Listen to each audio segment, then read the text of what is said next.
Yes Hemasri from Goud junior college for girls Sathupalli.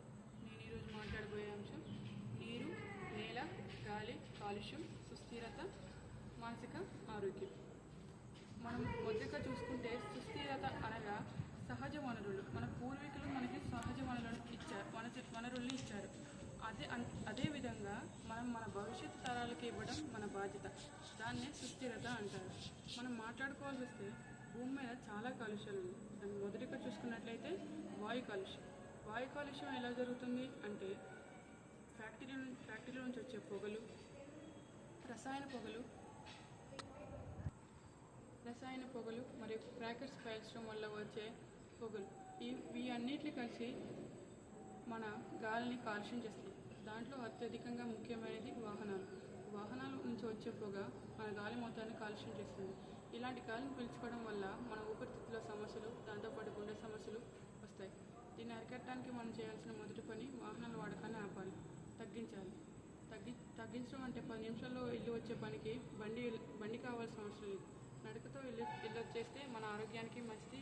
అలాగే మనం కాలుష్యాన్ని తగ్గించడంలో పాత్రలు అవుతాం. రెండోది చూసుకుంటే నీటి కాలుష్యం.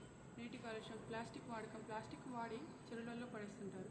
దాంతోపాటు కెమికల్స్, రసాయనాలని ఫ్యాక్టరీలో వాళ్ళు డైరెక్ట్గా నదుల్లోకి, చెరువుల్లోకి వదిలిపెడుతూ ఉంటారు. దానివల్ల నీటి కాలుష్యం జరుగుతుంది. అంతేకాకుండా మన రైతులు పురుగుల మందును వాడుతూ ఉంటారు. ఆ పురుగు మందు డబ్బాలు, దాంతోపాటు దాంట్లో మిగిలిపోయిన మందు కూడా నదులలో పడేస్తూ ఉంటారు. దాంతో నీళ్లు విషపూరితంగా మారిపోతాయి. అవి తాగి మనం అనారోగ్య బారిన పడతాము. దాంతోపాటు ఏమీ ఎరగని మూగజీవులు వాటిని తాగి చనిపోతూ ఉంటాయి. దీన్ని అరికట్టడానికి మనం చేయాల్సింది మన రైతులు పురుగు మందుల్ని వాడటం తగ్గించాలి. దాంతోపాటు రసాయనాలు కూడా వాడటం తగ్గించాలి. సేంద్రియ ఎరువుల్ని సేకరించి దాంతో పంటల్ని దిగుబడి చేస్తే ఎక్కువ దిగుబడి వస్తుంది మరియు మనకి ఆరోగ్యమైన ఆహారం లభిస్తుంది. ఇలాంటి కాలుష్యమైన నీళ్లు తాగడం వల్ల మనకి కలరా వ్యాధులు లాంటివి సోకుతూ ఉంటాయి. తర్వాత నేల కాలుష్యం కూడా సేమ్. దీంతోలాగే ఫ్యాక్టరీల నుంచి వచ్చే కెమికల్స్ భూమిలోకి కొంతమంది పంపిస్తూ ఉంటారు. దానివల్ల నేల కాలుష్యం జరుగుతుంది. అంతేకాకుండా పడేసిన ప్లాస్టిక్ భూమిలో పాతి పెడుతూ ఉంటారు. అది ఎన్ని సంవత్సరాలైనా కానీ మట్టితో కలవదు.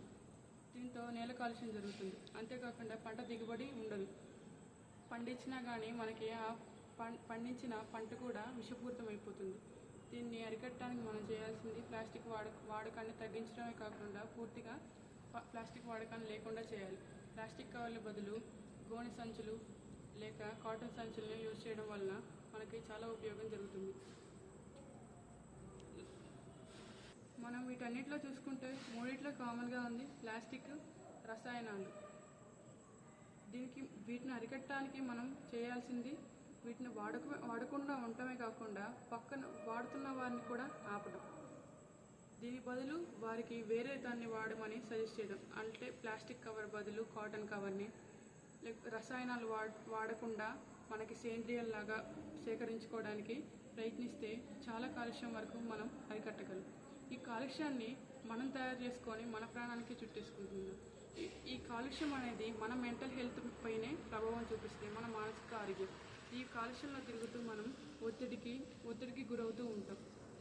ఈ ఒత్తిడి వల్ల ఎట్లాంటి పనులు చేయలేకపోతూ ఉంటాం.